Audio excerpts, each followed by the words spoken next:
Hi y'all, and welcome back to my channel. And today we are embracing a level of productivity, positivity. We're embracing the fact that I apparently can't wrap my mind around the English language. But today we're gonna be talking about brands that are my favorite. I did do a video talking about brands that don't interest me anymore. Brands that just kind of aren't my thing as I've gone through and done my makeup journey transformation. Y'all know that your girl has become rather disenchanted with a large amount of the mainstream typical high-end brands. Not to like do too much of a spoiler, but let's just say that Too Faced, Urban Decay, and KVD are not on this list today, which would have shocked the friggin' frack whateverness out of Soraya from back in the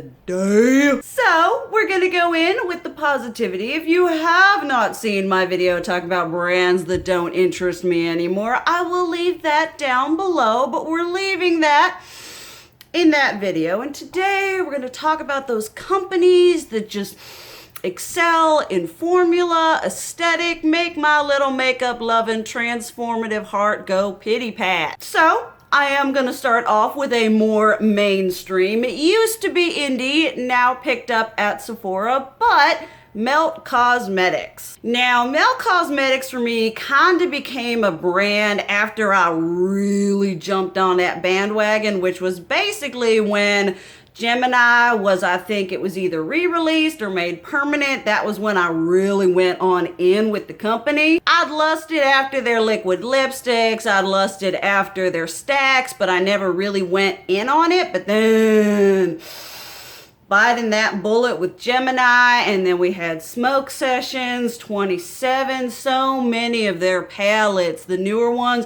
The Rust one, oh my stars, the 420 one, just those are some of my favorite tried and true palettes. They are a pricier formula and they aren't what I would consider a beginner friendly formula. Heckin' pigmented, but you got a lot of fallout, and sometimes the shimmers you gotta find a funky way to use them. But for me, Melt Cosmetics became sort of the like replacement for Kat Von D, which is now KVD, Kendo Vegan Loves Super Space 9000. So many of y'all have explained that an acronym to me, and every time I read it, it just goes in one ear and right out the other. But aesthetically, they are that kind of more alternative, grungy.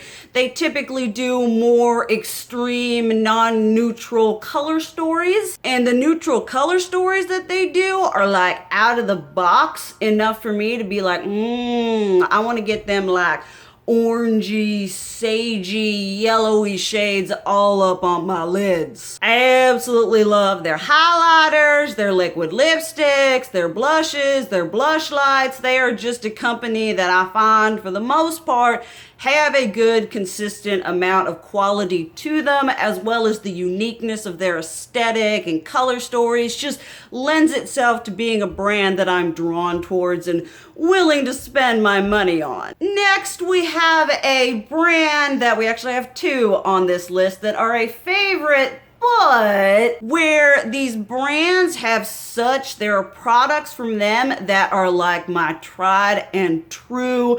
I will die with these, be buried with them, pry them from my cold dead hands. But then there's also a lot of their stuff that's kind of like, nah, I'm good. But because of those standout products, they gotta be on this list. And the first one is Colourpop. Y'all know your girl will take to her grave those monochromatic palettes. The Main Squeeze, Just My Look, Strawberry Shake, Ooh La La, It's My Pleasure, Lilac, I Lilac You a Lot. All of those, like 9 times out of 10, if you seeing me with a purple, a green, or a red, or a pinky tone look, it's gonna be one of them Colourpop palettes. I use them at least one of them, depending on what color I'm going for. I use one of them at least once a week. And so I absolutely love those. They are such a staple in my collection, in my routine, in my creative process, but the majority of everything else that Colourpop releases kind of just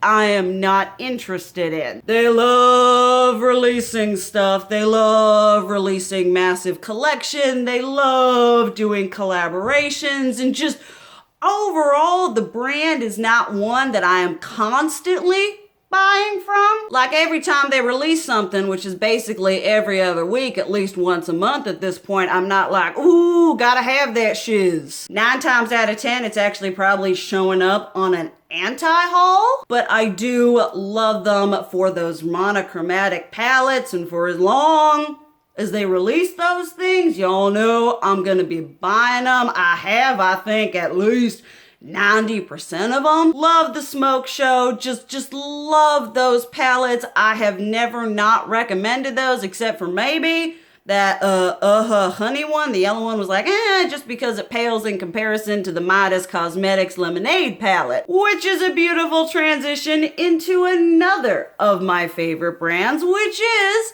Midas Cosmetics. 2020 has been the year of indie brands for your girl, which is part of the reason I've become so disenchanted by those mainstream brands, because these indie companies, they are delivering aesthetic, they're delivering formula, they're delivering color theories, they're delivering absolutely everything that these top tier, high-end, mainstream, well-known brands just can't seem to get a hold of. All the indie brands that are my favorites right now blow Urban Decay, Too Faced, Tarte, Lorac, Smashbox, all of those right out of the water on every stinking level. And Midas Cosmetics has such a beautiful eyeshadow formula. My Smoky Glow palette is one of my absolute favorites. It is gorgeous. I've got the High Times. I've got one of their little like 4-pan whatever. I've got the Lemonade palette. I want the Flower Bomb. They are just a company that, for the price point, I'm not sure what I would expect, but they are absolutely amazing. Highly recommend checking out their formulas, even their lip glosses and that highlighter duo from the Smoky Glow. And they're coming out with those incredibly and amazingly inclusive face palettes. I mean, it doesn't get much better than this company. I mean, that eyeshadow formula just blew me out of the water. Absolute perfection. Then we might as well discuss another indie brand that is on my absolute favorite list here. You have seen me do a couple looks, a couple reviews. I've really kind of gone into this company, and that is Kaleidos Makeup. Had heard nothing but amazing things from like Karen Harris, Lacey from Spooky Lips and Fat Hips, Teresa is Dead, Butte Bean, Smoky Glow. All of these ladies that I love and respect and hold in such high esteem were like, you need to try this shiz. And I tried that shiz, and they are such a solid company in formulation, packaging, aesthetic. They deliver on every single front. Their highlighters are honestly what highlighter dreams are made of. Absolutely stunning. They just have such a great, solid, and unique aesthetic that's something new. I'm sorry, if I keep doing this, it's because I'm sweating like nobody's business. Y'all know, if it looks like I'm sweating profusely, it's because I am. It's not a dewy glow, but it is perspiration. But like, their stuff is just so unique and beautiful. Those lo-fi blusher duos, oh, those are absolute perfection. They need to come out with every color under the sun. Just superb. Absolutely everything. Highly recommend y'all checking out that company. They just blew away every single expectation I've had, and there is not a product from them that I have tried that I do not enjoy. Okay, then let's get into some of the brands here that are kind of like this, you know, sort of like Colourpop, where it's like they have some of these products that are like my end all be all die hard, just tried and true, I love this shiz. But then there are a lot of products that they have that I'm just like, nope, I'm good. I'm gonna stick with these things right here. One of those mainly being Natasha Denona, who has one of my end all be all highlighter formulas, those super glows.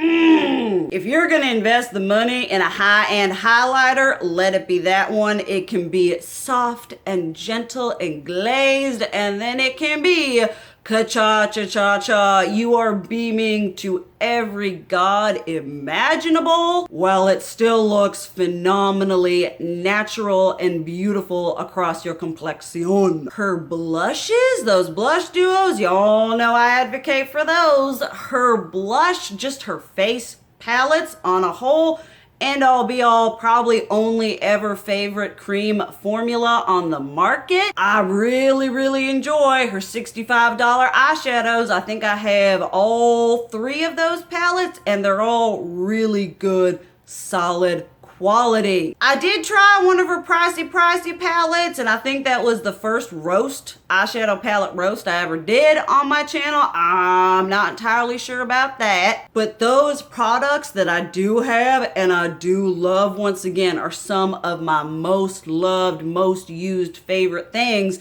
in my collection. But you know, I'm probably not going to be dropping $129 on the Sunset and the Lila as much as I would like those, or the 200 and something for those big ones. So it's one of those companies that I have this huge love and esteem for these particular products, and I love them so much, and I advocate for them, and they're such on a high level that I cannot not include this brand in this video. Might as well get one of the biggest, yes, but companies done here, and that is Anastasia Beverly Hills. I've had sort of a up and down relationship with this company. I feel that they're starting to go the way of Too Faced and Urban Decay, and honestly the way of a lot of these mainstream companies right now. A lot of them are kind of struggling. Not that they're struggling financially, but with the new boom of enlightened makeup consumers, the new boom of more relatable, less high subscriber count YouTubers on here, they're kind of not as amazing as they used to be. But that being said, you know that 2 of my end all be all palettes in my top 10 is the Modern Renaissance and the Soft Glam. Once again, will be buried with them, and they are such strong staples. Like, you know, top 10 eyeshadow palette. Without this company, I wouldn't have those palettes. Love the glow kits. Love their blush trios, even though I think they're discontinued. Love their blush palettes, even though I think they're discontinued. Liquid lipsticks. I'm actually wearing an ABH lip gloss on my lips today. And so because so many of these products, I feel like I'm just repeating myself, because this brand has so many products I love, I have to have it on here, even though the majority of the restness of their company isn't, you know, I mean, they don't release like foundation. I did buy the foundation, but they don't release like eyeliner and mascara. I didn't buy the setting powder, you know, the eye primer took me a while. You know, it's not like everything they release I'm super ready to buy, but they have so many products that I love. The Norvina palettes, the big ones, the small ones, just so many things that are things that stand out to me as stuff that brings me joy, that makes me love my creative process. There's just all these things, all these products amidst all the stuff that comes together to make this one of my favorite brands, strictly because of all the stuff that I have that I love. Now, you know, new releases and stuff like that, we are getting a bit disillusioned with ABH, hoping to break the umbilical cord of needing to review every ABH palette, but for now, They have so much stuff and I have so much real estate in them that I love. They're on the list. Next up, I have to include this. This is going to be a pricey, expensive. Some of y'all may have already guessed it at that point. But I have to include Viseart. If for nothing else than the pure love, deep, intimate, passionate relationship I have with my Viseart Grand Pro 3 palette. That I will definitely be buried with. It will be given a place of honor at my funeral. You know how like with the pharaohs and stuff like that, and a lot of different cultures in their burial whatevers, they'd bury the person and then they'd fill the tomb with a bunch of their stuff. That's one of the things going in my tomb with me. I love their eyeshadows. They're one of the only pricey, bougie, expensive eyeshadow formulas that I have said is worth the money. That Grand Pro palette, if you are a color matte lover, it is what those kind of dreams are made of. I lust after so many of their palettes. I did do my like $1,000 Sephora fantasy basket, and I think half of my basket was Viseart eyeshadow palettes. The quality and the consistency that I have experienced, especially with their mattes. I like their shimmers, but I feel like I'm more prone to spend more money on their mattes. That like dark edit palette, ooh, the want is real. I've just been so impressed with the consistency. They are a company that when they release a palette, I'm very intrigued. I don't think I've ever reviewed any of the Viseart palettes. I probably should, but I just love their quality. And like I said, for nothing else than that palette alone, like I said, the amount of inappropriate love I feel towards that thing is merit enough for them to be in here. Then we might as well talk aesthetic. Probably the most, a brand that I, when it started, wasn't necessarily a company that I thought would be held in such high esteem to me as it is now. Back when Manny MUA decided he was going to release his Lunar Beauty brand, I was like, all right. I was kind of in the Manny hating stage at that point. I guess I kind of wanted to review it because I wanted it to be whatever so I could trash talk him. Ended up falling in love with that first Life's a Drag palette. The dude came out with the Medusa collection. Then we had the Strawberry Dream palette. We had that Ookie Spooky collection. We had the blush palette. We have the highlighters. There is not a single thing from his company that I don't love. Liquid lipsticks, one of my absolute favorite formulas. Lip gloss, one of my absolute favorite formulas. Those highlighters, the eyeshadow formula, that blush palette. He nails it with consistent quality, aesthetic. It is such a true to him company. It's like he's not slipping. He's not sacrificing anything for, no, formula, beautiful. Packaging, beautiful. Definitely a brand that I recommend trying out, and a brand that I get really excited when they release something. Like I'm like, ooh, I'm excited to try this. Anytime he's released lip gloss or liquid lipstick, I buy it just because I know I absolutely love that formula. Just a truly outstanding, and you gotta give the guy props for being one of those makeup influencers turned like company owner type thing. His brand has been hideously unproblematic. He's out here creating bomb diggity formulas, an amazing aesthetic, and he's doing it without having inconsistent quality, without having any kind of drama. I mean, if you think about like all the whatever with Nikita Dragon, Laura Lee, all the whatevers with Jeffree Star, and all those other influencer makeup whateverness that have just kind of like garbage fire every time they release something. And he's over here just happy living his life, pushing out his amazing aesthetic. I mean, Manny MUA now is someone I would like to meet in person because I feel like he and I would have a lot of kind of the similar interests and stuff like that. Dude loves Sailor Moon. I love Sailor Moon. He's got that aesthetic all up. He's done witchy. He's done Sailor Moon aesthetic. I mean, I am all over that shiz. His company does not get nearly as much hype and as much press as it deserves, in my personal opinion. Then a company that once again suffers from these products are amazing, end all be all, but the rest of the company, I'm like, okay, all right, sure, whatever. Milk Makeup, y'all know. Milk Makeup Hydro Grip Primer is my #1 holy grail end all be all primer. For someone who has normal to dry skin, that shiz is a lifesaver. One of probably my top setting powder is the matte blur something loose setting powder. Wearing it on my impeccable under eyes today, the vegan milk moisturizer.